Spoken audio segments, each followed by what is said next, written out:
Hello,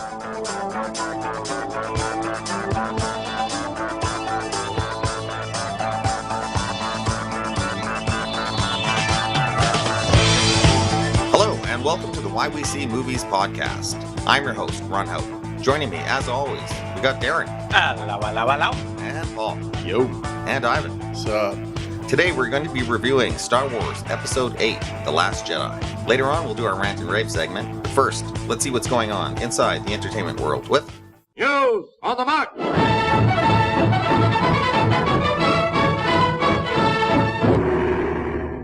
The Four Horsemen ride again. You got it. Hey, guys. Darren, good to see you. I haven't been back. What's been going on in Hollywood since I last recorded? What's Harvey Weinstein up to these days? Nothing going on in Hollywood. Everything running smoothly. Why would you ask? Good to hear. All right. Let's get into the first news. Any Queen fans here in the audience? Yeah. Yep. I believe we talked about it on my Flash Gordon review, too. Oh, yeah, right. So, I don't know if you guys have heard, but they've been trying to make a Queen movie for a long time. At one time, Sacha Baron Cohen, Borat, was involved with it. That would have been terrible. I think he would have been an okay Freddie Mercury, actually. He's a very good actor. Yeah, why not? I don't know. I guess I've never seen him in anything other than his Borat type stuff. But he's so great at creating a persona, creating a character out of nothing. And I mean, yeah, exactly. Like you see him in Ali G and you see him in Borat, and he can kind of switch between personalities. So, So he was all geared up and ready. It looked like it was going ahead pretty smoothly until he had a meeting with the band, and then they were explaining their idea for the movie and how halfway through this huge event was going to happen and shake up the movie. And Sasha's like, well, what happens? And they're like, well, Freddie dies. What? Well, what's the rest of the movie about? And the band was like, well, it's about a band trying to recover from the death of their lead singer and how a band keeps pushing through. And it's like, not a movie does that make. Yeah, sorry, but nobody cares. Everybody wants... It's about Freddie. Right, Yeah. exactly. Yeah. So he walked away from that, and I thought maybe that would be it. But no, Fox was moving ahead with this movie and signed Bryan Singer to direct it. Of course, famed director from the X-Men movies. And Rami Malek from Mr. Robot was cast to play him, and production was going along. And over the Thanksgiving break, something interesting happened. All the cast and crew came back to return for the film, except for one person, the director, who mysteriously vanished. And supposedly Bryan Singer has done this before on X-Men Apocalypse and Superman Returns. I guess he has just disappeared for days without the Yeah, I heard production, that too. Without nobody knowing where he is. Wow. So this time they waited a few days and they couldn't get a hold of him, and the news was breaking. Where is the director of this movie? And Fox officially fired Bryan Singer, broke their relationship with him. Singer fired back the next day, saying he had left the production because one of his parents was gravely ill and he was going to look after them, and that's why he wasn't there. And Fox was having none of that. And then the next day after that, Bryan Singer was hit with not just a sexual harassment charge, but assault and battery charge from an incident, I guess, in 2003 that happened on a yacht. And so he has been removed from the movie. And yet another scandal in Hollywood. Well, and there were rumors about him and wasn't it a young boy or something on one of the past productions? There's that was been at whisperings. people going back to just one of his second or third movies. There's been controversy surrounding him. Somebody took to Europe, like took to Cannes or took somewhere to Europe, and I can't remember. It was like a 14-year-old boy, and it's... Rumors have been swirling around this guy for a while. Yeah, so, before the last couple of months, there have been Bryan Singer. So I have a feeling maybe the whole parent gravely death thing might have been a story, and he probably saw this thing coming ahead of time and wanted to not be around on set when this news broke. Wow. Supposedly enough of the project has been finished. It will still be a Bryan Singer film when it's all done. What's Joss Whedon doing these days? No, actually the guy who was tipped to replace him is named Dexter Fletcher. He's the guy who directed Eddie the Eagle. Oh, wow. He's going to finish the last few weeks on that. Yeah, we'll see how the movie turns out. What do you think this is going to do to Bryan Singer's reputation in Hollywood, though? Assuming that he survives this assault charge. He's already been kind of fledgling. Like, he'll kind of pop in and out. You'll hear he'll have a movie and then he'll kind of go away, which I guess is kind of his MO by the sound of it. But yeah, like, I mean, I love some of his earlier work for sure. And then, yeah, he'll just kind of disappear and not see anything. So, yeah, I could see him going away for being on the down low for a long time. Yeah, but in the current Hollywood climate, will he be welcomed back after he's done going away? Exactly. The problem is, though, some people seem to have been kind of sliding under the radar. An accusation will come out, but there's so many bigger fish that are kind of being caught up that people will forget about these smaller guys. So But will studios take a chance on people forgetting? Especially somebody True. that's already had rumors swirling about it in the past. They're going to distance themselves, I would expect. And the idea of not even showing up for set and telling the production company beforehand. I mean, think about the millions of dollars that are just wasted with people standing That's around. so irresponsible. That's Absolutely. At least call in sick. I mean, whatever your fake excuse is, you gotta let the money people at the studio know what's going on. And in a day and age where we're always talking about how they set these release dates in stone, and it doesn't matter, some of these studios, it doesn't matter what type of film you're getting, but as long as it's in the can by then, to have days wasted with the director just not showing up. Yeah, no wonder the studio's getting a little twitchy. So we'll see what's in store for the future of his career. He's got the benefit of working behind the camera, whereas your Dustin Hoffmans and your Kevin Spacey's, it's an immediate persona for the public to recognize. But 95% of people who are obsessed about film won't know who Bryan Singer is. They don't know anything about what goes on behind the camera. So Yeah. that may be to his benefit. Could be a saving grace, yeah. Okay, another weird kind of movie news. We've been talking a little bit about this Tarantino proposed Manson project that he has in mind. It's moving along. I think Sony snapped up the distribution rights, and he's probably going to start filming that next year. Well, he's already got another project in mind, and this one is crazy. He's going to boldly go where no Tarantino has gone before. Yeah, J.J. Abrams and Quentin Tarantino are teaming up to make a Star Trek movie.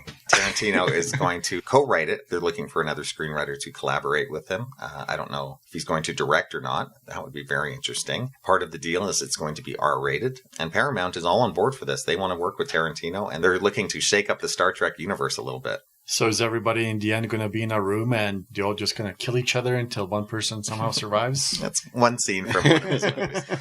Well, There may be a Mexican standoff in the film. a Ferengi standoff. Supposedly, he has pitched a Star Trek idea over the years to certain people. He's a big fan of the property and has looked at maybe reimagining some older episodes like City on the Edge of Forever. And there's another one from The Next Generation, Yesterday's Enterprise. Do you guys know that episode? Yeah, I actually just recently watched it. Okay. It's a bit of a time travel one, kind of like a split universe where they encounter an Enterprise from a different timeline. Oh, yeah. It's a bit of a darker timeline, so it's interesting. Enough meat there for a feature film. I could see it. I haven't finished watching the Next Generation series yet, so I don't know if they revisit it during the series, but I could see them fleshing it out for a movie for sure. And especially considering, like, we all loved the last Star Trek movie, but it didn't really perform at the box office, so you can kind of understand why they would want to generate some kind of interest. I wouldn't say love, but I did enjoy it quite a bit. Yeah. The possibility of a Tarantino written Star Trek movie, it's so tantalizing to me. I hope this doesn't classify as one of his 10 films and then he's retiring. He's done. Because that would be an odd one for him to end on. I think we'll see more than 10 Tarantino films. It's pretty early for him to retire, I think, despite what he says. Right. But yeah, I look forward to all of his movies and Tarantino Star Trek film. Yeah, tantalizing. That's like you say. It's kind of Sounds delicious. fantastic. Yeah. We'll see what happens with that. But yeah, I'm excited for it. And you think with J.J. Abrams involved, he must have seen something in there to hang on to. Yeah. You know, not just some completely oddball project, right? You're not going to pitch a Star Trek project and have no fandom or no interest in the franchise, right? So Tarantino must have something there that has really inspired him to want to make a Star Trek film. So sounds good. Okay, and then on to the big news story, of course, for this year, I think. What would you guys do if you had $52.4 billion? I'd buy Fox. I'd buy a movie studio. Yeah, I know what Disney did with it. Yeah, 20th Century Fox, this speculation that we were just talking about a few weeks ago. And now it's Done deal. Now it's a done deal. So fast. nerdgasms everywhere. So, obviously, this details tons of different things. Of course, the Marvel movies and all that stuff for me. But there's lots of other things to talk about just besides that. It's bigger fish than that. Like, will Disney one day own us all? I mean, I'm genuinely afraid of that. They already own about 70% of my soul. So So it's pretty shattering news. For me, I'm a little worried about the fact that just to see another studio eat another one up, does that mean all the films that Fox used to make aren't going to be made anymore because these aren't the types of movies that Disney would have made? Fox Searchlight, I think, is probably one of the best independent companies that any of the studios have. This studio is responsible for, just this year, The Shape of Water, 3 billboards outside Missouri. Ebbing, Missouri. Thank you. That Battle of the Sexes movie with Steve Carell. Right. Birdman, 12 Years a Slave, Tree of Life, Black Swan. Do you think any of these movies would have been made under Disney? Well, I can't imagine Disney wants to pay $52 billion for something that they think is a poor investment. So many people, when they bought Lucasfilm, said, oh, great, now Star Wars is going to be Disney-fied. But no, they let Lucasfilm run as it always has, just as they do for Pixar or Marvel. And I don't see any reason to assume that 20th Century Fox and its divisions are going to be fully absorbed and eaten up by Disney and not be allowed to run as its own company within the Disney umbrella. Right. And I thought that Disney actually made other non-Disney type movies, but they would just kind of release them through other people, not put the whole Disney banner in front, right? Well, they've got their divisions too, like Miramax and Hollywood Pictures have been there. Touchstone, exactly, yeah. Not everything Disney is Mickey Mouse. But in recent years, they really have been focusing on these tentpole movies, whether it's Pixar, Lucasfilm, and Marvel. And it's understandable, given the billions of dollars they generate. One thing that Disney doesn't get is a lot of Academy Award nominations, and they've never actually won a Best Picture in the history of their company. So you can maybe see the cachet that they might have from a studio like that can make these adult dramas. I think even The Post this year might be put up in them. But the question is, does Disney care about awards, or do they more care about the box office? Everyone cares about them when it comes down to it, I think. There's always, as soon as you add the statuette, there's another how many more percentage points of revenue you're going to gather just by being able to say, we won. Well, and how many, like, if you look at home video, right, if a movie's even nominated, usually they'll have that right on the box to generate interest. It might just come down to bragging rights, but it's a very vain town. So. Yeah, exactly, yeah. Yeah, but right now they have the biggest thing of all, the box office. So they can really shove that in everybody's faces. Right. Sure enough. And a lot of this probably doesn't have to do with film production anyways. The big reason that this deal was made was because, at least that I've heard, is because Disney wants to compete with Netflix and become a streaming giant just as big as they are, which means that they need the content to fill it. And buying an entire another studio will definitely help. Not to mention all of Fox's television library, of course. Now The Simpsons are part of Disney. Yeah, that's true. Mickey Mouse and Homer Simpson show up in the same scene together. And didn't The Simpsons predict this years ago in one of their 20 episodes? Years ago or something? Yeah. Besides The Simpsons, I'll just name a few more of the properties that they've picked up with this. Of course, they have Avatar, Alien, The Predator, Die Hard, Planet of the Apes, franchises, all of those. Now they have all the Star Wars stuff. They have A New Hope, distribution rights, which they never had before. So we might finally see that faded original Blu-ray collection, the original collection to buy. Yeah, but if it's the originals, I'll pay for it. So on Blu-ray, yeah, me too. I want original cuts. Then I want the Star Wars without even the Episode 4 designation. Yeah, that was added the year later. I want originals for me to buy them again. I have a digital copy of that, actually. Do you? Yeah, I do. I want the original screening cut that Lucas showed his friends. All that World War II footage put in. That would be a great alternate that actually Blu-ray track. Awesome. Yeah.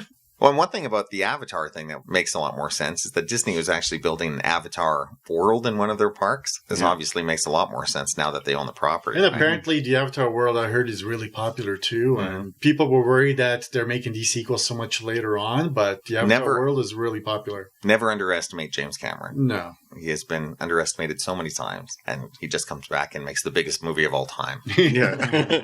So, yeah, I think that was a pretty good bet. I think Disney will be pretty happy picking up that franchise. Like you're talking, if it makes 4 sequels, they have movies going into the next decade now with this, with just that one deal alone. They'll make a buck or two off it, for sure. One thing I was going to ask you, Darren, is that Fox fanfare theme that has always accompanied those movies. Who wrote that? That's Alfred Newman. I hope that doesn't disappear. And in fact, now that Disney owns that, they could be using that theme for the Star Wars movies again. Maybe they could put it back in front of the Star Wars imagine the Disney logo coming up with the castle with dun da da da. It's very strange. It's got to be a hidden desire of every movie studio that's not Fox to be able to use that music in front of their logo. When I was a kid, I actually thought that was part of Star Wars. Yeah. I'm sure you're not the only one. When I saw a different Fox movie and they were using that music, I was so confused. I was going, am I about to watch a Star Wars movie? Oh, they use this for all of them. You're right, though, because as a kid, you'd hear that fanfare and then you just waited for that green text to pop up of Lucasfilm, right? Yeah, any other movie is a disappointment. Yeah. I guess we'll have plenty of time to talk about the possibilities of what Marvel's going to do with this. Like we said before, the Fantastic Four belong at Marvel for sure. The X-Men movies, we'll see. Yeah, I mean, as the non-comic book guy here, but still a fan of comic book movies, both the young and old X-Men casts are pretty iconic. And, okay, here's like nerd comic book territory, but I guess you'd have to work in some sort of dark timeline where you could get them to cross over and be a part of the world. I don't know what. To actually use those same actors? Yeah, exactly, without starting afresh with the characters. I would almost prefer for them not to combine all of this unless they decide to scrap this universe and restart it from the beginning, because then it's just too forced. You know, imagine a movie with 50 main characters. Sure, but you got to start killing off some of these superheroes at some point too, and then you mean like have a movie with the X-Men, the Fantastic Four, and the Avengers? Yeah, that sounds it gets too a bit much for me. I think you could almost, I mean, really, if they go that way, you just build up each brand to one, almost what they did with the Avengers, right? Where you had individual characters leading up to one crossover event. At the very least, they need to restart the Fantastic Four and get that going with a good writer. I don't know if they try to retrofit them into being Marvel's first heroes. I don't know if they'd have to go that far, because I don't think the general audience would know that the Fantastic Four came first anyways. Yeah. Just as a logically. Just bring them in, Phase 4, exactly. And we should be saying that Kevin Feige has announced that he doesn't have any Phase 4 lineup plans until, next year, when the next Avengers movie comes out. I mean, next year, 2019. Remember that huge slate that he did a few years ago when he announced all of them? I'm sure it'll be something like that, probably in about a year and a half or 2 years' time, and we'll see when he announces these 10 films up. I doubt there will be an X-Men movie in there, but I'm positive there's going to be a Fantastic Four film. And we can finally see Doom in the MCU, which is, if you're going to have a villain to take up the mantle as the best villain, he's the guy to do it. Right, and if this I think his name is Noah Hawley, behind Fargo, still wants to make his Doctor Doom movie, now he can make any Doctor Doom movie he wants. He's not limited to what he could have done before, right? Could you do a Doctor Doom movie before a Fantastic Four movie? I don't know if that would make much sense. Yeah, I don't think that would work. It's like doing a Venom movie without a Spider-Man, right? Almost, Which we say a lot, but it's true. Like, if there's that connectivity between characters, I mean, you want to retain that dynamic, but yeah. You know, it's interesting, the possibilities that there are, for sure. It is pretty nice that Marvel has taken their time before announcing the next slate. It seems like they're taking a step back, planning out the whole next phase, because aside from story issues, they're going to have cast problems. Who's going to want to come back? If they want to pay these guys raises. Marvel's in a position right now. They don't really need anybody but their movies. They don't have to count on. They could live without Tony Stark live without Robert Downey Jr. and Chris Evans. Chris Hemsworth has already said he's ready for another Thor movie. And Chris Evans is so good at Captain America, I can't even imagine anyone else playing that role. Chris Evans has been kind of saying for a long time he just wants to kind of get behind the camera. But I agree. He's been such an amazing Captain America. I think if you're lucky enough to score one of these gigs, I don't know why you would leave it. Yeah. Especially if Marvel wants to keep a hold of you.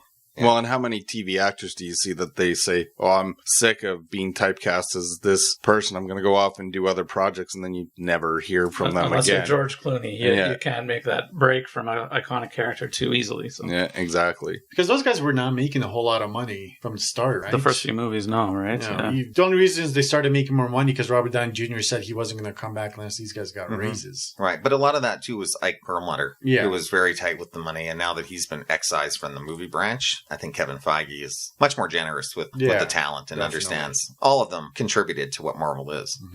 Again, a few years before anything's unveiled, but I'll be on the edge of my seat. Okay, shall we move on to our feature review, guys? Let's do it.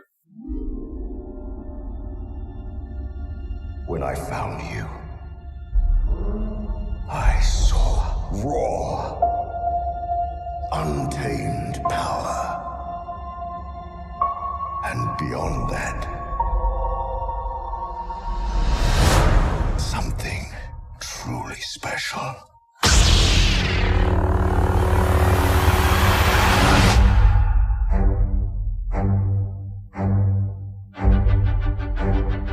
Something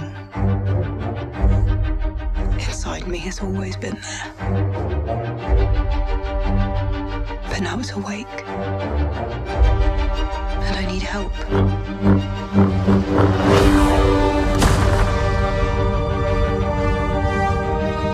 I've seen this raw strength only once before. It didn't scare me enough then. It us now.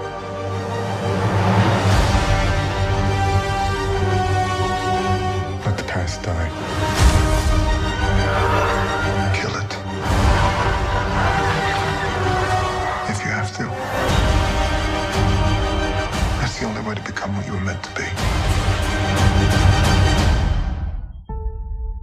I need someone to show me my place in all this.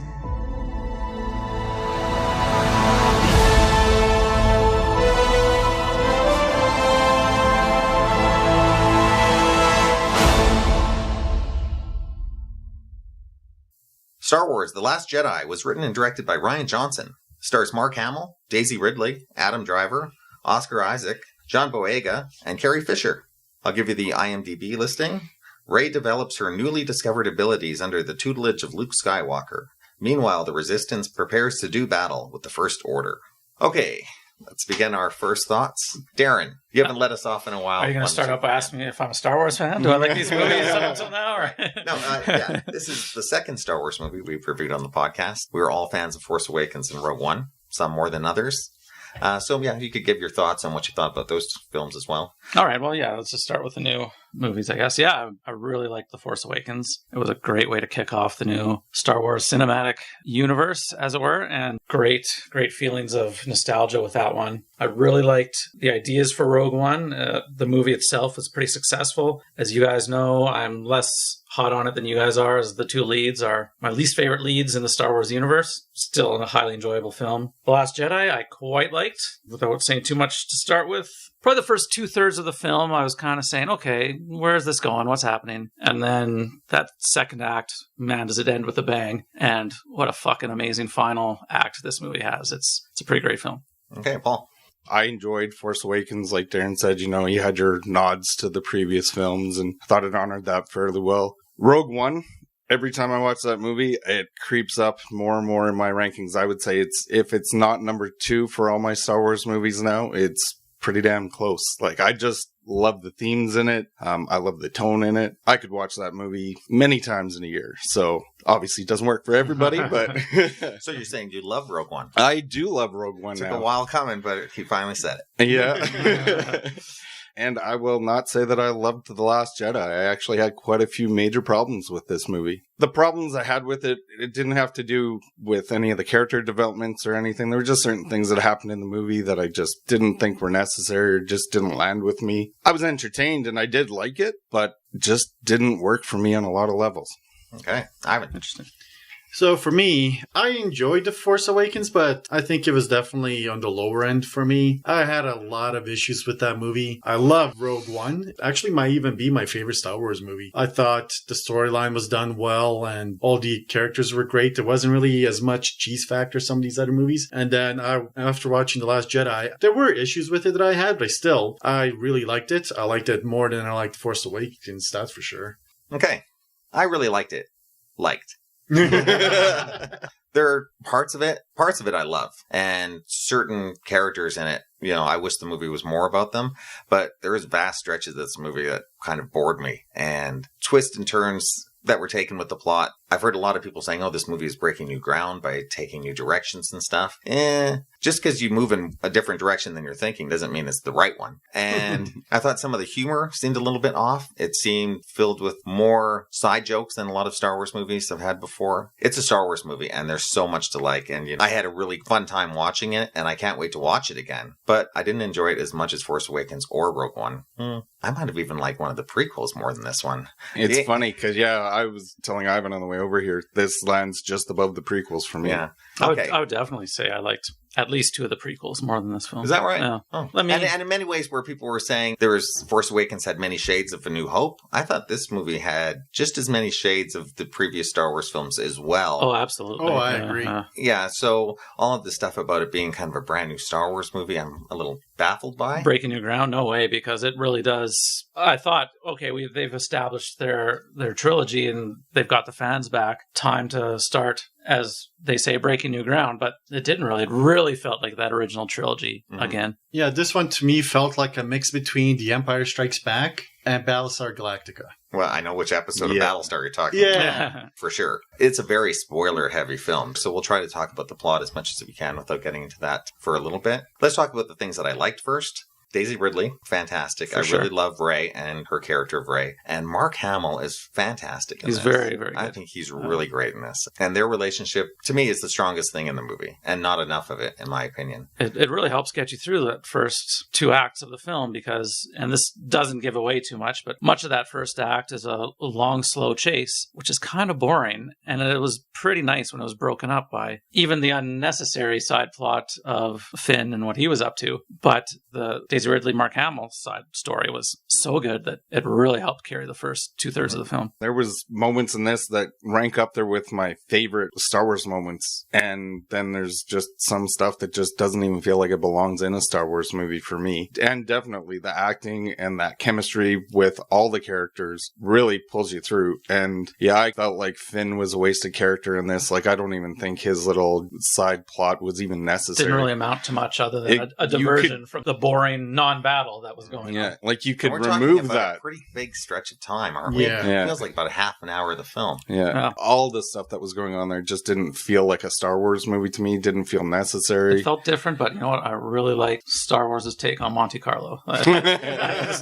It felt more like a Harry Potter movie than a Star Wars movie, but I quite like those scenes. I don't mind them expanding the universe because you got to see what else is out there and kind of see how different aspects of the society you gotta live see and more work, than just right? the Empire and the Rebels, in this vast galaxy, right? Yeah, So. but yeah, I don't know. That just didn't work for me. But as far as characters go, I liked all the performances, whether I liked what was going on with the characters. Okay, right. See, when they were on that planet, I definitely think that they did spend too much time with the whole run around the casino and all that nonsense. And the parts that I did like, when they showed the weapons manufacturing, I think they should have focused more on that. It was a nice element to introduce. Yeah, but it's, to me, felt unnecessary. And I will agree with you what you said, of the humor. There were ones that I actually enjoyed the jokes, but for the most part, it was just okay, enough. Sure, I laughed out loud a couple times, but the humor in The Force Awakens was a lot better than in this film, I think. Yeah, and just a lot of the humor there just didn't seem forced, and there wasn't a whole lot of it. And this one, they seemed that there was a significant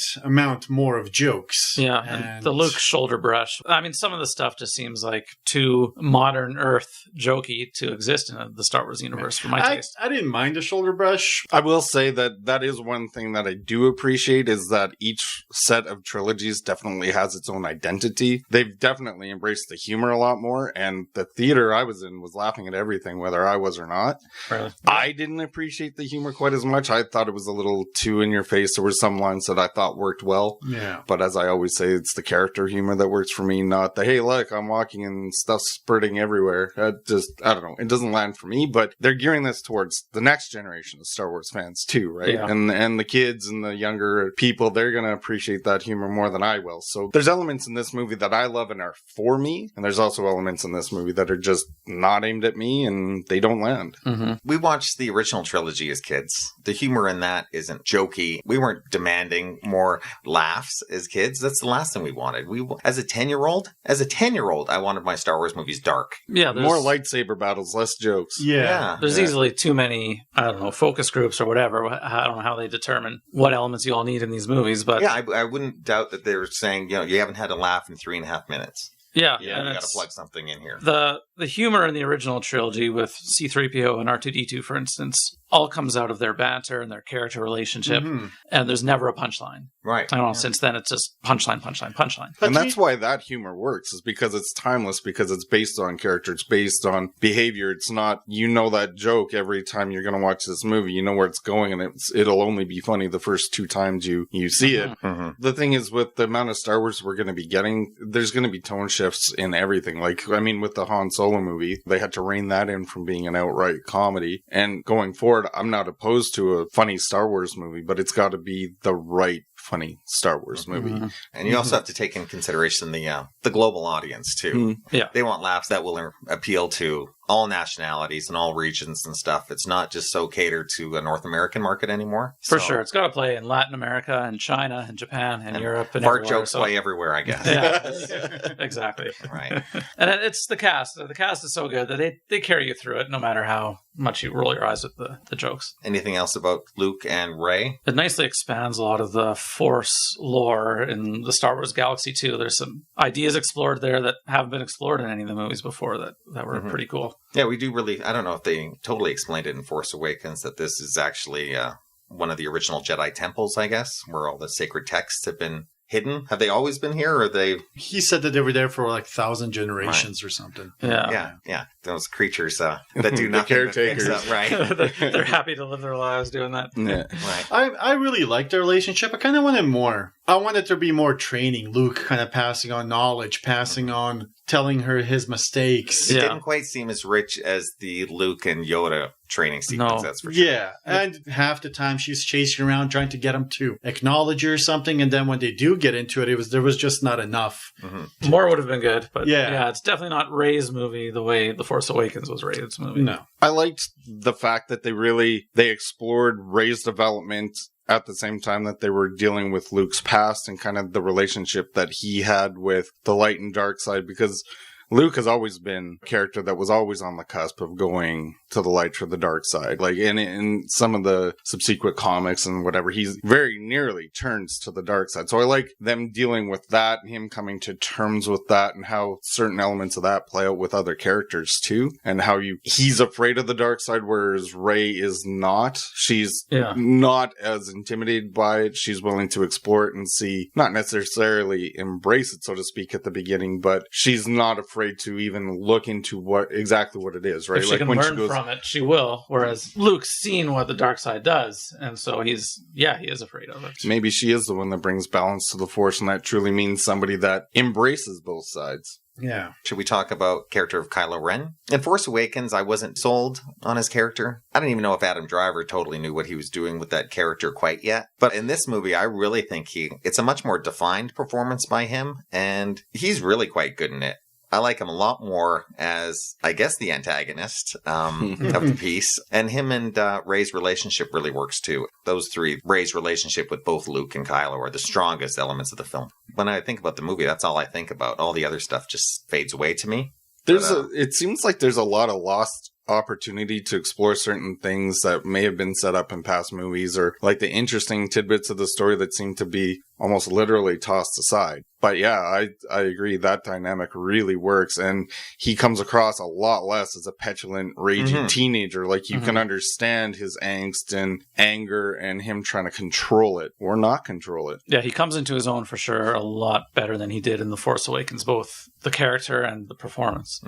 I think that he's a really good actor, but Adam Driver just does not have that intimidating presence. You know, it's like, has he hit puberty yet? Almost kind of, right? And in this one, it worked a bit better, but still, whenever he stands there with the mask on, awesome. Once the mask comes off, it looks like almost like a boy band member. I felt that way in The Force Awakens, but not in this film. I gotta say, when he tossed aside the mask and was kind of going maskless for the rest of the film, I thought it worked really well in this one. I still liked him, but he's just...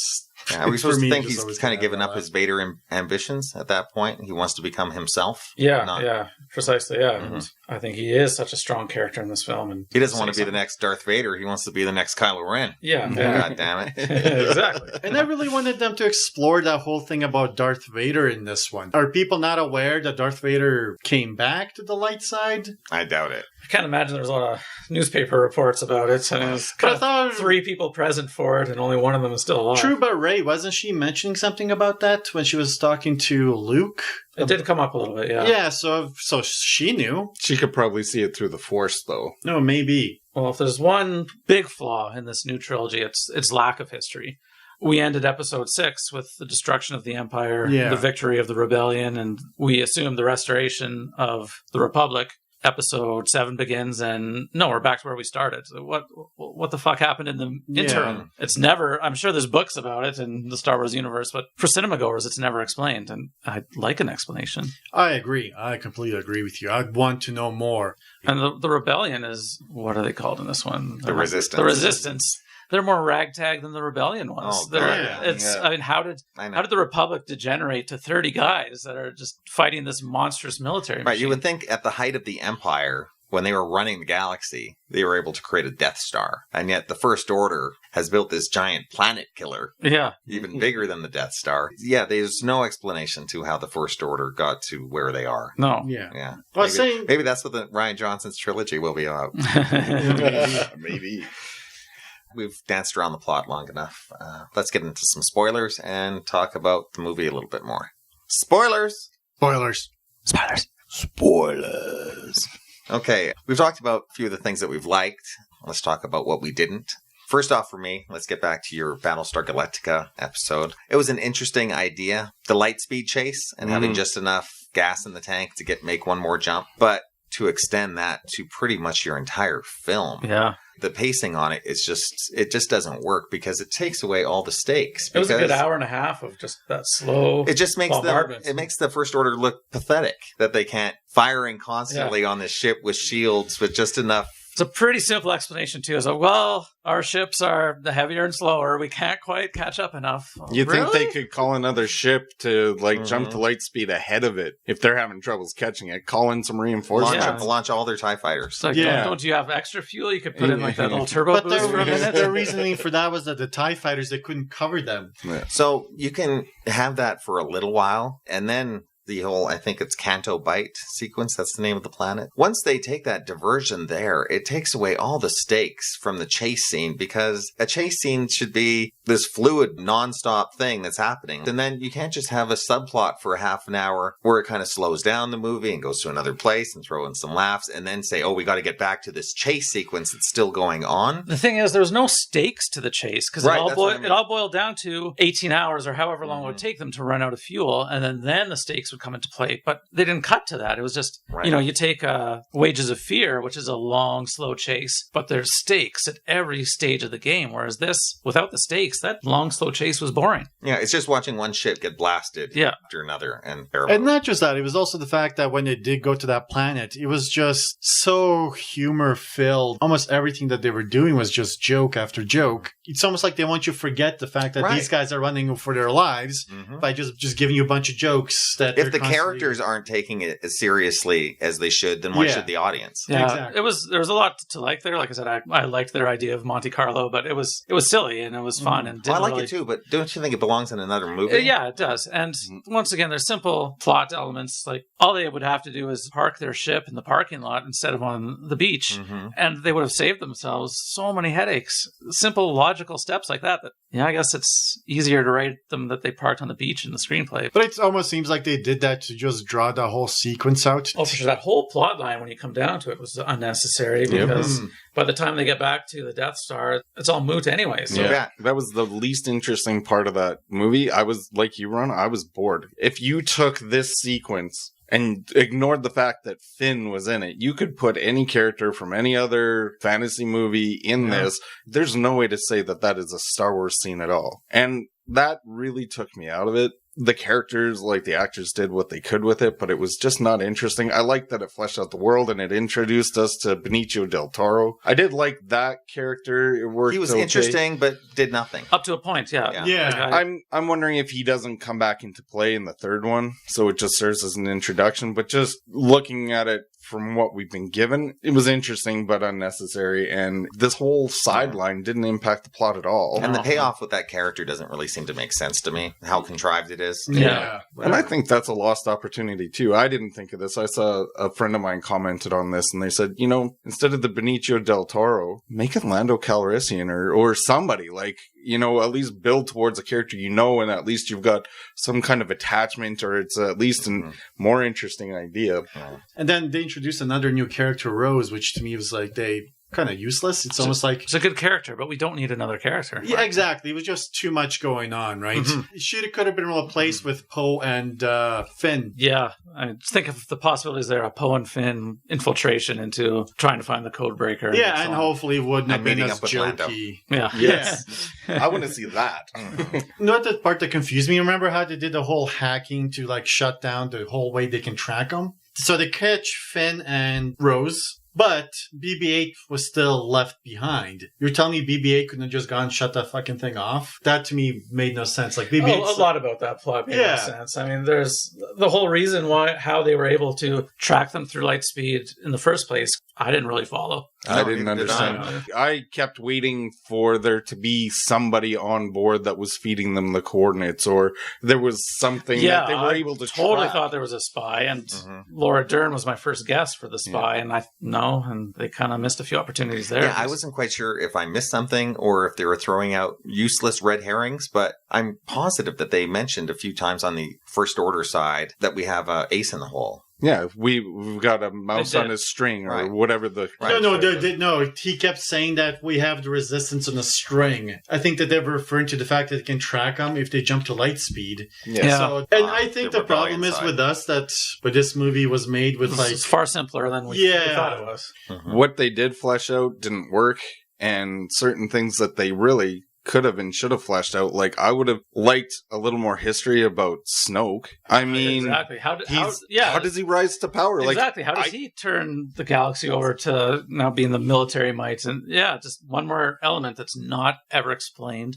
And we're just supposed to take for granted. And it ends up not being interesting. Like, I don't care that he wasn't like a clone of Palpatine or something like that. I don't care about that. I'm actually glad that wasn't the case. But what is his story? Exactly. Yeah. Like, I want the history. What was his rise to power? Why does he have the galaxy in his grips now and have such power over Kylo Ren and General Hux? Like, how does he get there? Like, he's such an imposing force and then gone. Yeah. And it's not that I didn't enjoy that scene, but you're right. It does require some backstory. If we had the backstory to that character, I wouldn't have minded what happens. The Emperor is not super fully developed in the original trilogy either, but we're given enough of a backstory that we know what's going on. But how does Snoke have any sort of relationship with Kylo Ren? Where did he learn the dark side? Who taught him? Yeah. But I will say that moment does lead to one of the best scenes in the whole movie, too. And exactly. That's where it really started to kick ass for me.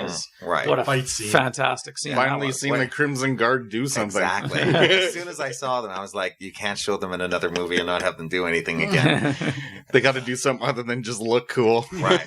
Yeah, they did. Yeah, that was outstanding. I love that scene. The best action sequence in the film. Agreed. Okay, we're talking spoilers already, so I guess I could feel free to say that I was just expecting Snoke to be the main villain going through the entirety of the trilogy. So did I. So to see that is, I guess, a nice surprise and a new direction, I suppose you could say. Having Kylo Ren eliminate his master, the 2/3 point in this film, that was cool, and it kicked off a fantastic scene. And if we're looking at shades of other films, we should have saw that coming, because that whole sequence is nothing but the Return of the Jedi, with Luke offering himself up to the Emperor and the entire dynamic. Exactly. It's true.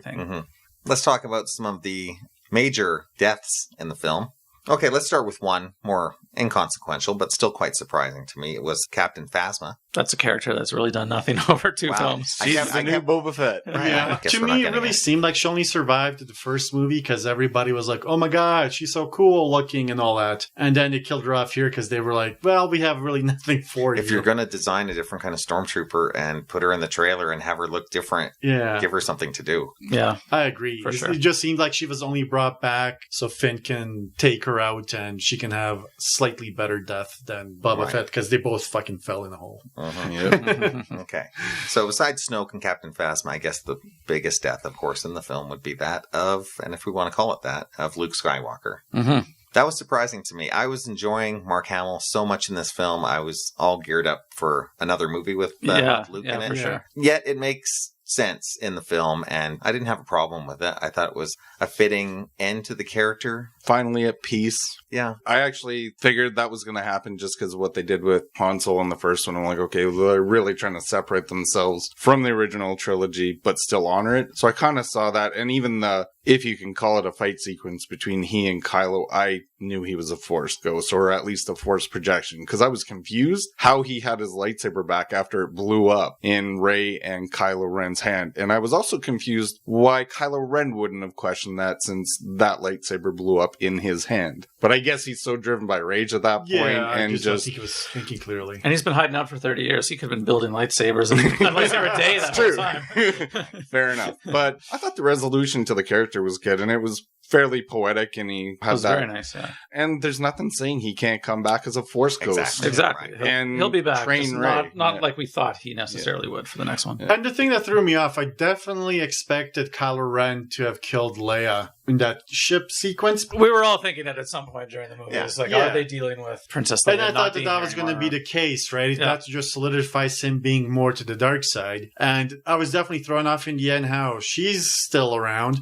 but Luke is gone, because I thought they would have been like, instead of going all CGI, or maybe they shot enough footage with her for the next one, so they're good. After her passing, they came out and they said they weren't changing her role in the movie at Yeah. all, and that they weren't going to do any CGI of her in the next movie. I don't know what they had planned for her character. Obviously, they're going to have to come to some resolution, Yeah, but her die off screen just seems kind of a waste. maybe they do have enough filmed that they have enough to put Yeah, in the who next knows? movie. Yeah. I will say I was quite surprised at that moment you're talking about with her perceived death Yeah. in Mhm. space. And I was thinking to myself, wow, is this how it was written, or did they change it and it's too early and it's not working? I agree. I was thinking they wouldn't, would they? Right.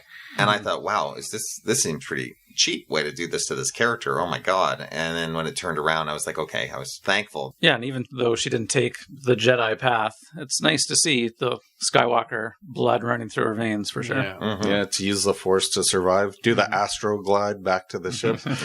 But as for the future, Paul's way of surviving. I don't know about Leia, but but as for the future of her character in the next movie, yeah, you're right. I don't know how It's up they're in the going air, to, yeah. how they're going to explain it. See, I was almost kind of hoping that a Force Ghost of Anakin was going to show up and talk to Ben or something. Maybe conversation drawn back to the light side. I thought we might have seen, a Hayden Christensen ghost at some point, and we might still. Who knows? It's Who still knows in another the movie, next yeah. one, yeah. Mm-hmm. What did we think of Yoda's appearance in the film? It was a lovely surprise because I loved seeing the dynamic of Luke and Yoda, and Yoda still proving that he's the teacher even after Yeah. all these years. Mhm. I love that.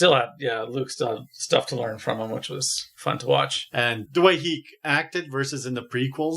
is Yeah, a yeah, nice he little felt touch, like the right? original trilogy Yoda, which timeline-wise makes sense. Mhm. I don't know if I was totally sold on them animating him to look more like puppet Yoda than like with the cheap, Oh, yeah. just up and down lip movements. I didn't mind him. He could have also been more, because he was so much older at that point. It's just age caught up to him. In the spirit world? Like I understand I understand the nostalgia for the original trilogy and Yeah. that classic Yoda puppet, but it still looks like a puppet, and it still Yeah. goes mouth can only go in one direction, up and down. And I guess they're responding to what probably a lot of fans have talked about wanting. So that's just my own personal take on it. But it was a little distracting for me. I'll say that. I much. thought the first couple scenes when he first came back, the first couple moments, something looked a little off about him, and then it's almost like they resolved whatever issue was going on in those first couple moments, because after that I thought it looked a lot better. But yeah, I love the inclusion of the character. It was great to have him back. Darren, you said how much you liked the climax. I really enjoyed it too. One thing I thought didn't quite work. Did you guys wonder where the Millennium Falcon disappeared to at the end? Between, firing on Luke and everyone in the cave trying to save themselves and the different battles going on. And then the Falcon just disappears. I know it's going under the planet and the cavernous areas, but I don't know if you guys were sensing that I at all. didn't think of that, but it's a very good point. I didn't think of it at the time, no, but it did feel to me convenient that she, landed and we're picking the guys up right where they needed I was to. Well, like, no. shouldn't she be in the middle of the fight right now? Why is she No, they leaving? did explain that. What happened was they came in and they drew all the TIE fighters away. But to me, it's like, why didn't the Millennium Falcon go Come for back. the weapon? Or come back. I just assumed that they didn't get all the TIE fighters and they're still fighting it out. But then after the TIE fighters are gone, she just lands on that part of the planet. Because too. remember that little bracelet that they kept The beacon. talking about? The beacon? She was tracking that. And there was a scene where she's like, the beacon is right below us. Yeah, I guess so. Yeah. And then she saw all those little ice foxes or whatever come out. And she's like, there's Okay. something coming out of here. Okay, And I that's missed why that. they landed there. I didn't really like those ice creatures either. They really seem like they were just throwing in to have different, just like those little porg things. I wasn't a Man, big fan of those no, either. they were useless. To me, they were seemed like the only reason they were created was just so they can sell like stuffed animals of them. I That thought was Chewbacca it. took it to like masturbate on or something like that. I don't know why he would take one of those from the planet with him. I thought they were cute and they served their purpose. Of all the issues I could have had with this movie, the Porgs were not on that list. What's me- it called? Porgs? Porg. Or, yeah. To me, they were completely useless. They were there, to me, specifically just to sell toys. Yeah. Nothing more than that. But you see that throughout, like, the legacy of this series, Yeah, though, right? it's Like, true. you see all kinds of little creatures. I don't mind fleshing out the universe and showing that there's a whole lot of different creatures. That's fine. No, that's fine, but they could have just left them on the planet. They were there when they were there. Once they left, it's like, why bring it along? Based on the marketing of them, and I've closed myself off from the marketing of this film until watching it. But if there's one thing I saw images of, it's those little birds. And Yeah. I figured they'd play a bigger part in the There film. was a based on lot of that. talk about them leading up to the movie, and Marketing, everybody yeah. was Pure marketing. Yeah, marketing, yeah. And I think a lot of people are trying to figure out what these things are. At least the Ewoks did something, but these guys. Yeah. There's so many silly things in Star Wars movies that I let go. Like when they're on the bombing run. Yeah. A bombing run in space. Why aren't the bombs falling? They're just floating there. Some of that is just like you have to really kind of shake your head a Maybe little they're bit. close Suspension. enough to the planet that gravity still. Or had a maybe pull, it's the shield that's somehow attracting them to the thing. Yes. Yeah, some of that you just... So That didn't that make kind much of stuff, sense. but you forgive them for carving a planet into a giant weapon. Mhm, that's what I mean. You just did Star Wars, right? You just... Yeah. I had no problem. For with me, that. I have a huge problem with that weapon. It's You can only fire once a year in a specific direction, and once you suck up the power of the sun, you can't fire it a second time. No, you just go to a different system. But it's a planet. hopefully it has So he has a light speed drive on it somewhere to get it to other stars, Oh, because wow. otherwise, okay. Maybe it can just They can teleport. just fly a planet now. Okay.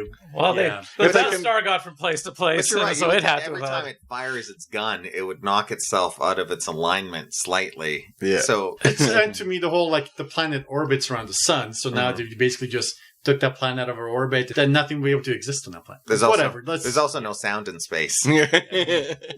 or oxygen. Yeah. So besides those little things. Yeah. Speaking of sound, what did you think of the score, Darren? It was pretty wonderful. Yeah, John Williams kind of primed himself up with The Force Awakens, and man, he's back. That new theme for Rose was a nice, poignant, touching theme. Rey's theme is a great theme, just to hear that back in so many ways. And the piece he called The Jedi Steps, which he ended The Force Awakens with, comes up a few times during the island sequences in this film. Yeah. And once again, that plus all his trademark battle music is pretty fantastic too. So yeah, great score from John Williams. Not surprising. If there's one thing that lets you know you're still in a Star Wars movie while you're riding silly creatures through Monte Carlo, it's the John Williams score. That's what tips you off. Did you see the mini documentary on John Williams before The Last Jedi? No. Oh, because we were at a quote-unquote fan event on opening night, and we got probably about an 8 or 9 minute documentary on John Williams, him scoring the series through the years. It was really good, and I'm really hoping that it's included on that's the pretty Blu-ray Yeah, we release. didn't have that either. And I was hoping you had seen it there, Yeah, because no, I knew of you course would I have eaten it up. Yeah, and there was a lot of nice uses of Princess Leia's theme too, which obviously very appropriate, I'm sure. John Williams feels Carrie Fisher's loss as much as anyone from the Lucasfilm family. The old Carrie Fisher thing, I kept reading things, Star Wars does not have a scene at the end, but they had a tribute to Carrie Fisher. The whole tribute was them saying what you saw in the end, to the memory of Carrie Fisher. It's really? You couldn't have had a little memorial video or something? I don't know, I feel that would have been weird, and Yeah, Yeah. that's all it's needed. And that's one thing, even getting into issues with the plot that I know I've heard some people complaining about the fact that there's no resolution to Rey's parents or lineage, and there's no resolution to Snoke. And I was thinking, how much of that is fan driven, right? How much of it is not the movie asking those questions? There's an obvious question there, but how much of that is mostly driven by fans, and then they're disappointed that all their theories didn't work out the way that they thought? And who knows, we might still learn a lot more about Rey's parentage. Maybe not. Maybe it's as simple as what they said in this film. I think it's a bit of a red herring, personally, but who maybe knows? not. Either way I could go. I mean, the most viable theory was that Luke was her father, and that's pretty much seems not to be the case now. But it almost seems to be almost like an Empire scene when Kylo was telling her this, and he's like, search your feelings. And she knows it's true. This is the truth.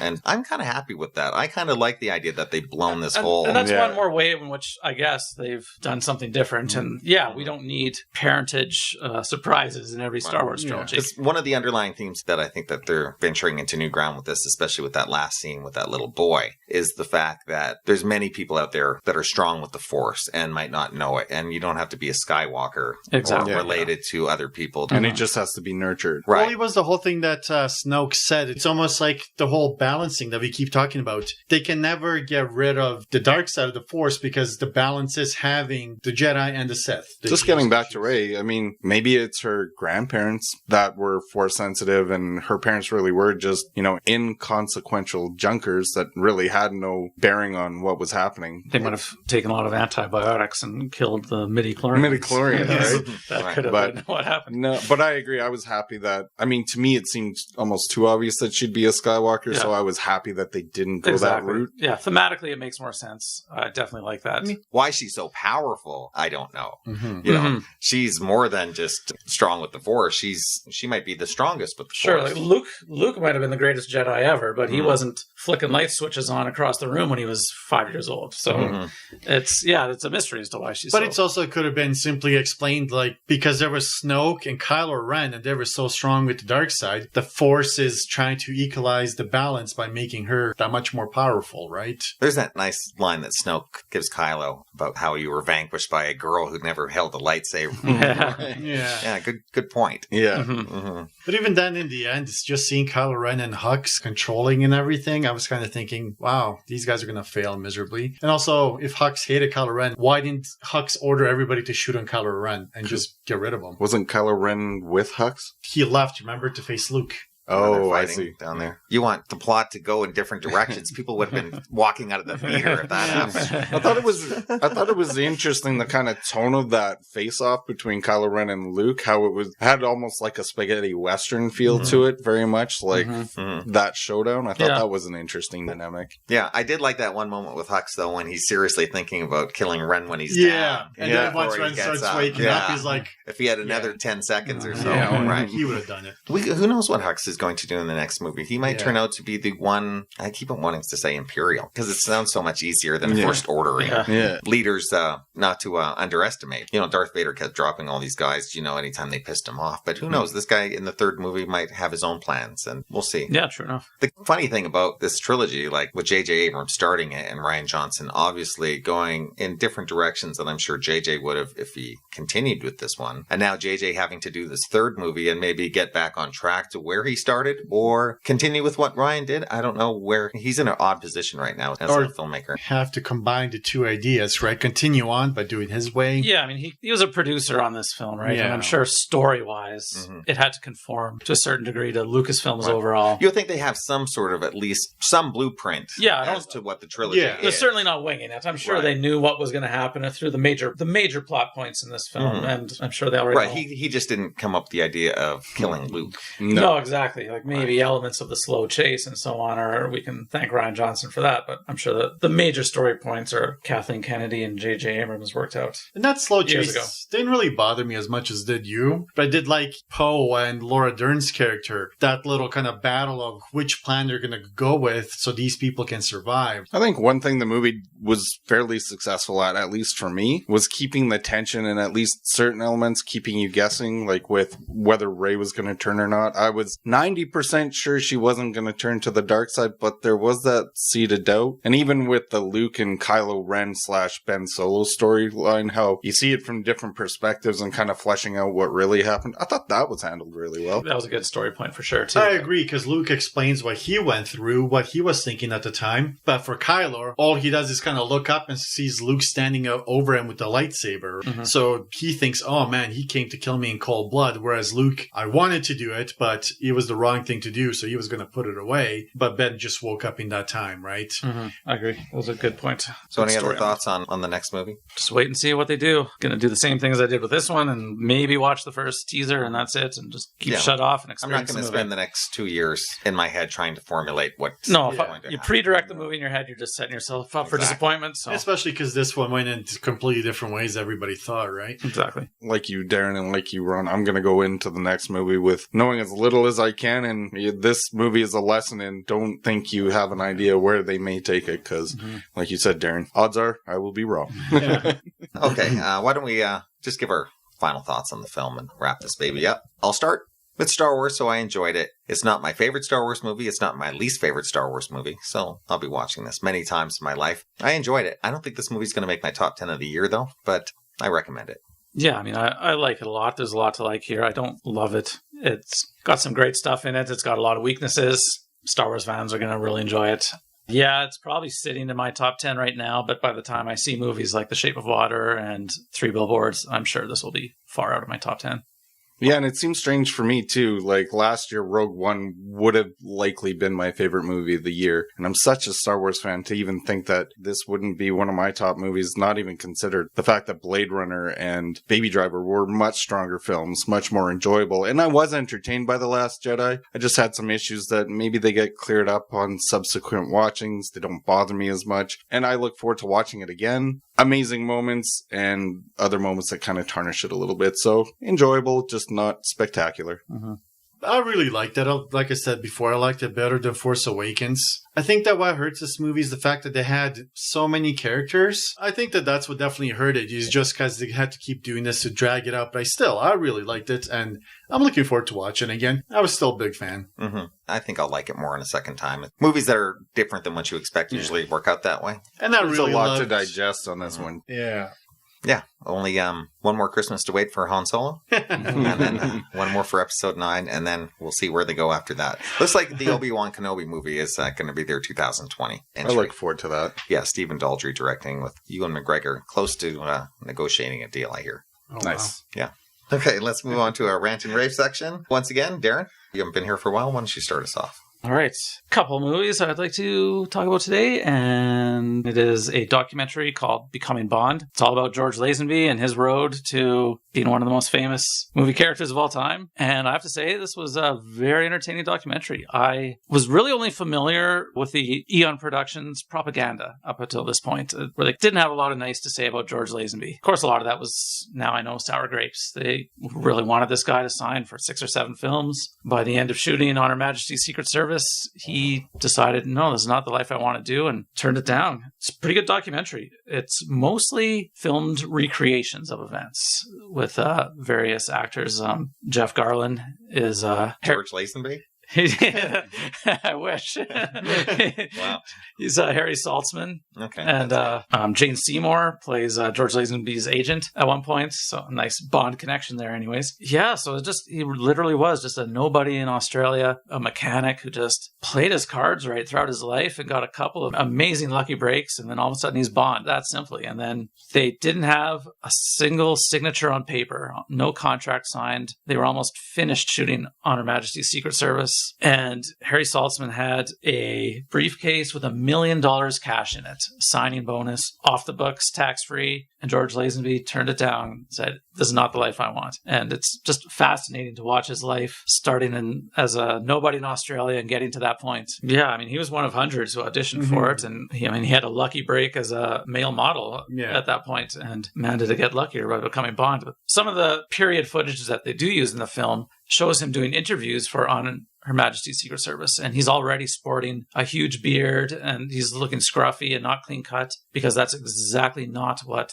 they wanted. The contract that they wanted to offer him was, okay, well, we'll give you, 6 or 7 appearances as Bond, but you have to maintain a certain public persona, and it's got to be what we tell you, and that's just not what he wanted. So, yeah, he was definitely becoming the anti-Bond even before he decided that for sure he wasn't going to sign on as Bond. That was very interesting. Man, the life he could have had. Strength of character to turn down $1 million, especially back in that day. And that's just the signing bonus. Think of what he would have made per movie, right? For 6 or 7 more films. Good on him for sticking true to himself. If you're a movie fan, it's just a fascinating behind-the-scenes look at an actor and what he's done. For all the listeners out there, they should know that where it falls in the James Bond pantheon, too. Exactly, yeah. Sean Connery had already played the role. Yeah, so he was taking over the biggest role in the world that had been made famous by one man, and they were looking for someone else to continue the franchise for several films like Sean Connery did. So yeah, he turned them down. They got Connery to do one more, Diamonds Are Forever, and then it went to Roger Moore.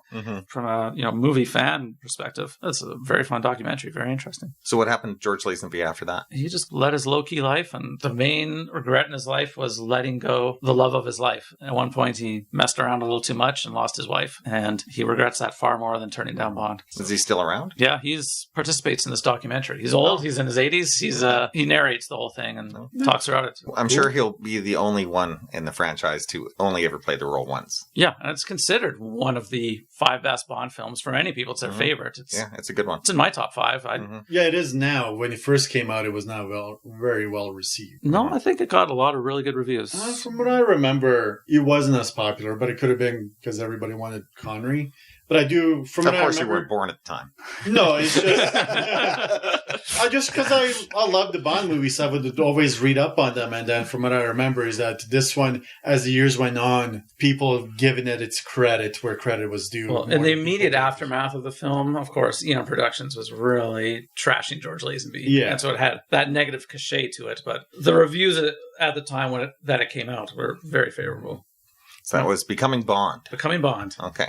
Anything else? I would also like to rave about a movie called Viridiana. I'm sure you've seen that, Ron. The great Louis Buñuel. Yeah, I recorded that off Turner Classic Movies, forgetting that I had seen it before, and sat down. Oh, yeah, I remember this. Yeah, I've never not enjoyed a Louis Buñuel film. And Paul, we talked about, this was not in the podcast, but that YouTube video of the 10 disturbing films, whatever. Of course, number 1 in Chien Andalou is a Louis Buñuel film. So Viridiana is probably the only Buñuel film I've seen that could take place in the real world.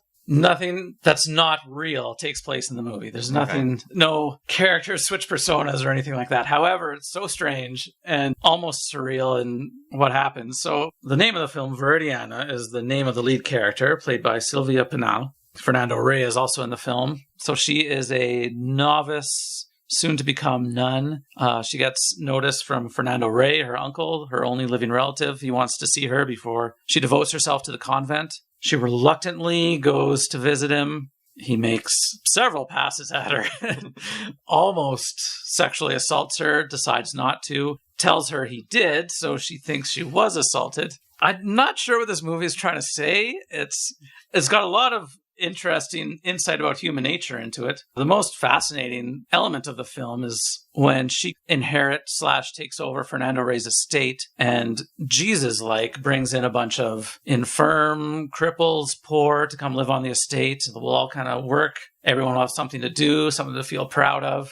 Everyone will be able to contribute to the overall running of the acreage. And it doesn't take long before the human nature of these people to be revealed as no different than the human nature of the rich people. And they are every bit as decadent when given the chance as the rich people. They come in on a night when Viridiana and everyone else, including Fernando Rey's bastard son who comes over, who's also going to inherit the estate. They all go out to town to settle some legal stuff. The cripples and the poor and the infirm break into the house and just have the most decadent trashing feast you can imagine. A bacchanalia. Oh, a bacchanalia to be proud of. And there's one amazing shot. And you, as soon as I say that, you know what I'm going to say, but where they're all seated around the table and Buñuel recreates Da Vinci's Last Supper with all these poor at the table, and they are not saintly in any way at all at that moment. It's a wonderful image. This movie isn't for everybody. If you're a fan of Buñuel, it's fantastic. If you're a Catholic, you're probably not going to like it.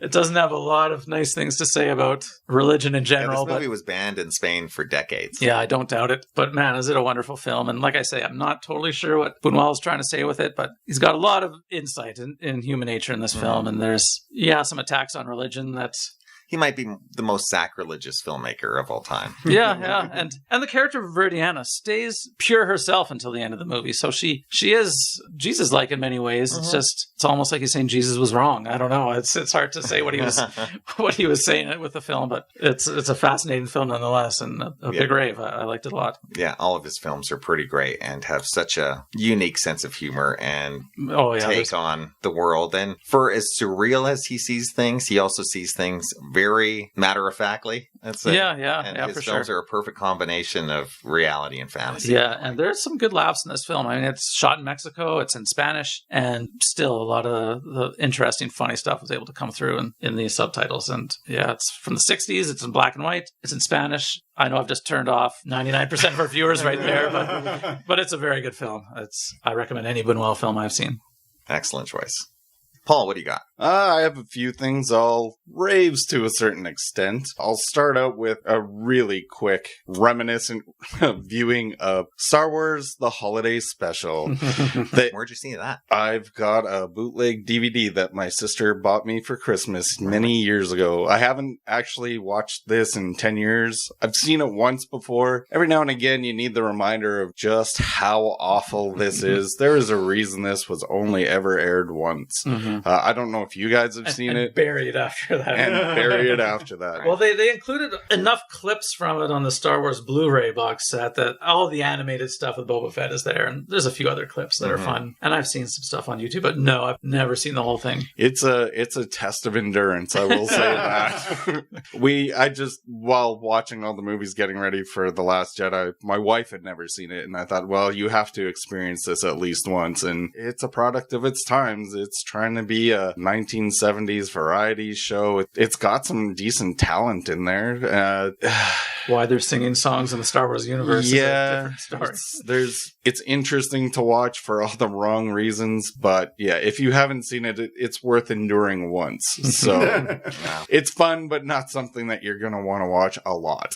But now to get to the meat of my reviews, I actually caught up with the documentary as well. This one was recently released on Netflix, and it's called Jim and Andy, The Great Beyond. Are you talking about it? We can review that one together, Paul. All right, let's do it. Excellent. So, yeah, the setup is basically while filming Man on the Moon, Jim Carrey's obviously a huge breakout role. Well, I don't know. No, he was already the number one comedy star in the world at that time. Yeah, but something a little different for him. This is when he was taking on breakout as a dramatic actor. Right. He had already done The Truman Show, and this was his next follow-up to that. And such a groundbreaking performance of his, and I will admit that I didn't really know much about Andy Kaufman before this movie. I mean, I knew him from reruns on Taxi, but I mean, he wasn't really in my realm of entertainment when I was younger.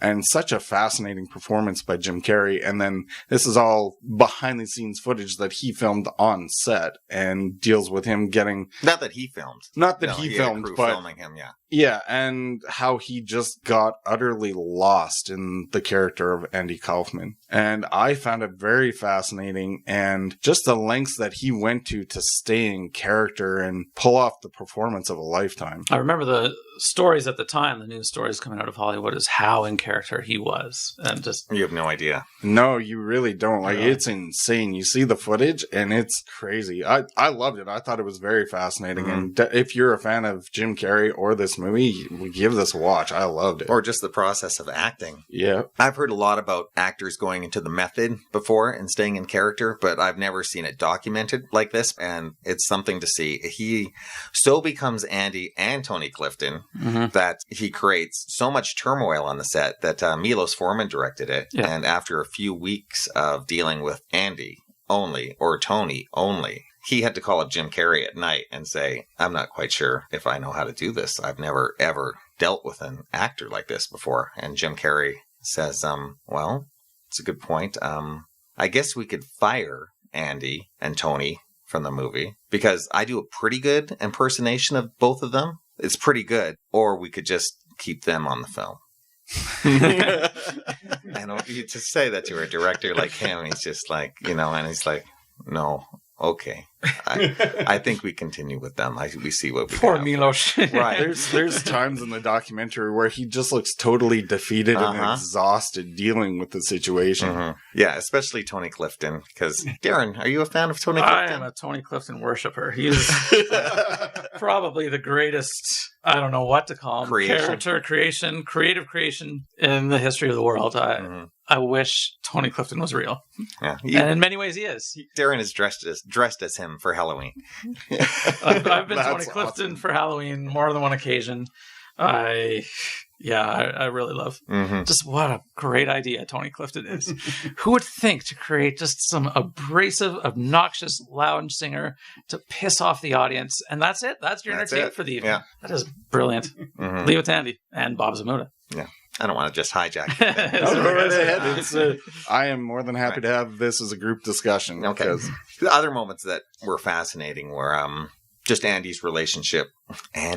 Jim as Andy, his relationship with Andy's family. Yes. And how his family was almost treating him like Andy, and how it was a cathartic experience for them because it was Andy again, and they could have another conversation and be with him. The recreation of the entire Lawler fight. I was going to say, that's what I remember is that he got in a fight with Lawler. And he kept picking at him through the scenes too. Like he never broke character and never made nice on the side. It was always that animosity. Now, the thing is, though, of course, so the movie Man on the Moon leads you to believe is that Andy Kaufman and Jerry Lawler had faked their whole feud from the start. So did Jim Carrey as Andy and Jerry Lawler. That's where it gets interesting. Yeah, because I guess Jim Carrey was just giving it all, getting under Lawler's skin and staying in character. That was kind of new. This guy's being so method that he's like going at him so much. Mm-hmm. But it was later on, Jim Carrey even sent him a nice letter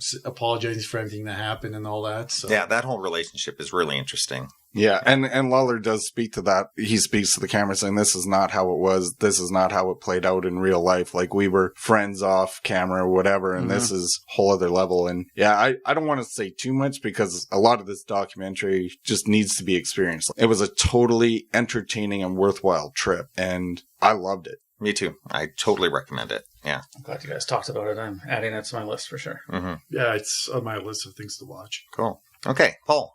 Anything else? I got one more thing, and it isn't Man in the Moon, surprisingly enough. Actually, I was lucky enough to go out into the theaters recently to see Cartoon Saloon's latest offering, The Breadwinner. For those of you that don't know, Cartoon Saloon, they're a smaller animated studio out of Ireland. They've done movies The Secret of the Kells, which I love. They've done Song of the Sea, which they've all their entries have very definite identities. They're beautiful. They just do really interesting things with what you're seeing on the screen. It's not just animating a character, it's constructing something, deconstructing the scene. It's just something you really need to see. And this holds up to those. I loved it. The main story is this young girl in war-torn Afghanistan. She's thrown into a situation where she has to provide for her family in Afghanistan, which is under Taliban rule, and women and girls are not allowed out in public without being accompanied by a male figure. There's no male figures in her family, so she has to figure out how she's going to help her family and provide for them. This does not pull any punches. This is not a kid's movie. There's violence, there's heartbreak. It's beautiful, heartbreaking, and important all at the same time. I absolutely loved it. And unfortunately, there was only 6 other people in the theater because I don't think this movie has got a lot of press. Why release it at the same time as Coco? Well, and that's the thing is like following after such a huge, this holds to the same level for me as Coco. Like, this and Coco are masterpieces and amazing, and I love them. And if you have the chance to see this movie while it's in the theaters, because it is a smaller studio, the releases are not as wide. Like, I found out last minute that this was even being played in Calgary. I'm surprised it got a release here, quite frankly, in the theaters. Yeah, because I was trying to find Song of the Sea when it got released, and it had such a limited release when that was out that I think that it was in here for 2 days, and neither one could I make. So I was happy that this was here, and I had to rush out and see it before it was gone. And check the Breadwinner website. It'll tell you when this movie is playing in your city, and don't miss it. It'll educate you, it'll open your eyes, and it'll break your heart. I loved it. That sounds great. Yeah, I really liked Secret of Kells. I have not yet seen Song of the Sea, but I'm very interested in both that and The Breadwinner. Okay. 2 strong raves from Paul. Okay, Ivan. All right. Well, since all of you guys had documentaries on yours, I might as well throw one in myself. And this one is called Hired Gun. Those of you who know what it is, it's about musicians, session musicians that are kind of just brought in maybe they need these guys to record, be on the just recording music for an album or for touring. Some, maybe a band member quits and needs somebody to come in and replace them or whatever. And it's quite interesting just kind of seeing behind the scenes of somehow these guys kind of forge a career out of just like, okay, we need somebody that can play guitar, bring them in. Somebody play the drums, bring them in. And some interesting backstory stuff like, so one of the guys, we both like Five Finger Death Punch here. So he actually started off as a session musician. He played for Mandy Moore. Then he played for Lizzie McGuire, Hilary Duff. And because he played for Hilary Duff, that's how he got a job with Alice Cooper, because Alice Cooper took his daughter to the show.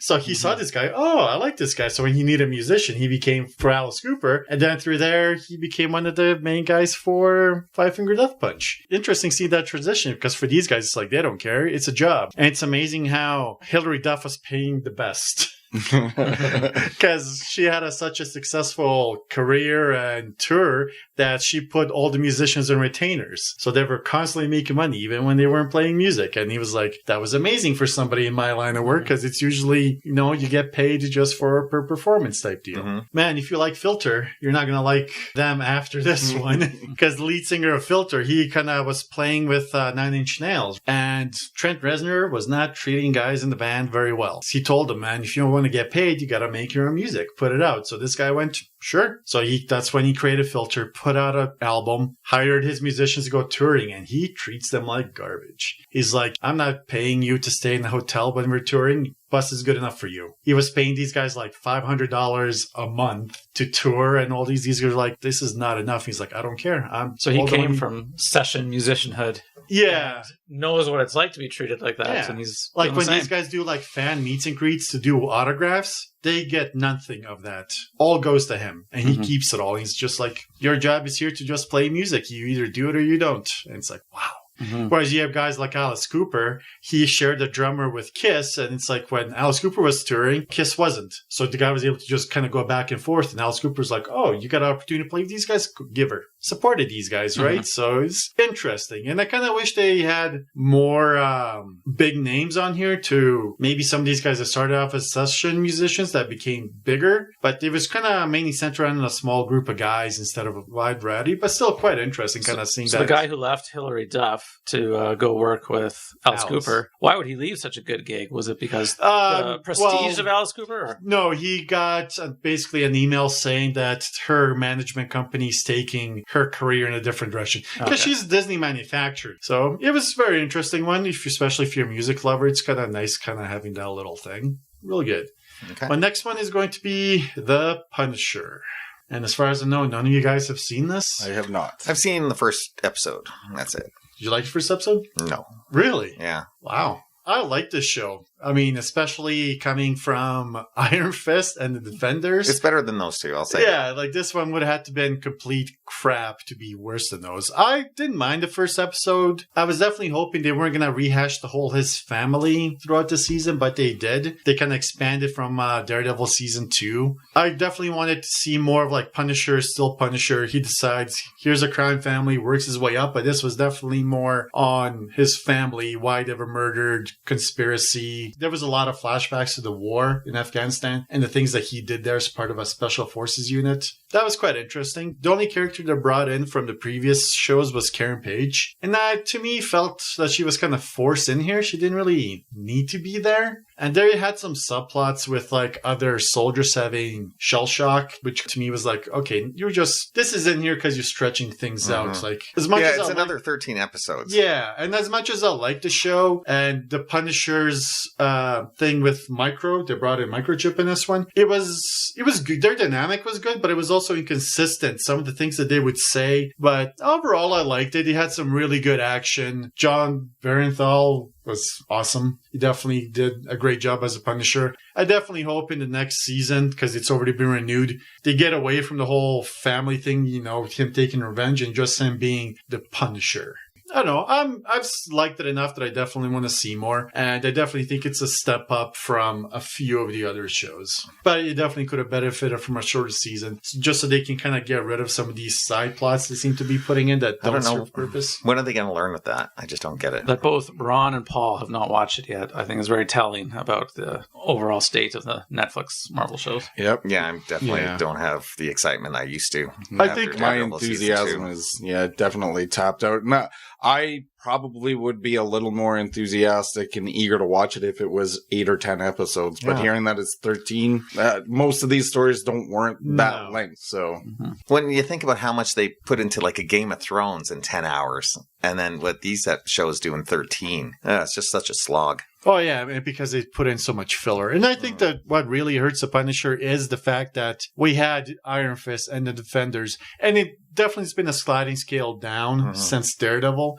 So I think they're having problems getting people back into these shows. As a non-comic book fan, Daredevil is probably the only one of these shows I'm going to continue with. Daredevil is the crown jewel of the Marvel Netflix shows for me. I loved both seasons. Oh, yeah. Everything else is on a different tier, a step down. I agree. Yeah. And that's it for me. Okay. That was The Punisher and Hired Gun. Okay.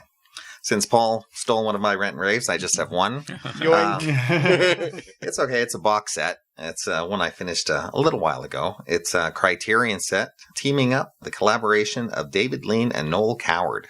David Lean is, of course, famed director of such epics as Lawrence of Arabia and Dr. Zhivago and Bridge on the River Kwai. But before those movies, he got to start making some very kind of quieter English films. And Noel Coward, I don't know if you guys know who he is, but he's quite the Renaissance man. He was a writer, actor, singer, composer, playwright. Wow. Everything. He did it all very well. So David Lean got his first gig co-directing a movie with Noel Coward called In Which We Serve. It's a World War II movie about sailors and the boat they're on. It's pretty good.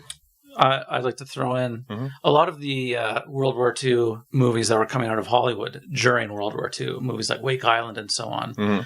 Play today so goofy and just silly and gung-ho macho, but silly and ridiculous. And a lot of those movies were nominated for Best Picture. And In Which We Serve is just coming from England. I don't know, different take than Hollywood, I guess, but it plays so well today still. I think it's very good. Because they were already dealing with the war for so many years, right? Yeah. The next one in the set was a film called This Happy Breed, which covered an English family for about 20 years, from about World War I to the beginning of World War II. That one was terrific. That's very good. Yeah. I really like that. It's Noel Coward had written a film called Cavalcade earlier, which was kind of the same story about a family over the course of about 20, 30 years. I've never seen that. This one's even better, in my opinion. Fantastic. Does he co-direct this with David Lean too? No, this is just a David Lean. He only co-directed In Which We Serve. Okay, but then he wrote the other ones? And then he has written all the rest of them. Okay, that's right. What I was thinking. Okay. So that one, just about a British family and the ups and downs during wartime. It's just terrific. There's a lot of great drama in that film, from what I remember. Yeah. And a terrific performance by Celia Johnson, who I'll get to in a bit. The third movie in the set is one called Blythe Spirit. It's a comedy with a man whose deceased wife comes back to haunt him with his new relationship with a new woman. And it's the least successful of the bunch out of the four. I actually didn't really enjoy it. Yeah, it's the one I haven't seen a bunch, actually. I'll watch any David Lean movie, so I'd be happy to borrow it from you, but it's the one I haven't seen. Yeah. And then, of course, the highlight of the set, and in my opinion, one of the great romantic films of all time, Brief Encounter. You've seen that, of course. Yeah. I have a kind of a troubling relationship back and forth with that movie, because it's just to be able to get into a relationship where there's infidelity, and I can't help but to feel sorry for that poor chump husband at home. And yet it's such a poignant, painful film, and just so remarkably well done that it's hard not to really admire it. Super short at only like 85 minutes, but two fantastic performances by Trevor Howard and Celia Johnson, who is so good in it, as a couple who just meet at a railway train station just for a minute, and just in the coffee shop, and kind of spark a romance and kind of fall in love. And black and white cinematography, sumptuous to look at, and dark. We're talking about movies throwing in comic elements for no reason. This has none of that. No, there's no need to lighten it up for the audience at all. Yeah, just very adult. It's heartbreaking, and it's those final scenes when she's And don't want to say too much for people who are interested, but man, it's... Yeah, check it out. It's Brief Encounter, one of the great romantic films of all time, in my opinion. David Lean had a bit of a aptitude for the camera, you might say. You could say, yeah. People think of him as only being associated with these giant epics, and he could do a touching, small, tender romance as good as anybody. How intimate that film is, and it's as good as some of the great dramatic stuff in Bridge on the River Kwai, for sure. Yeah. You got it. So that's 4 great...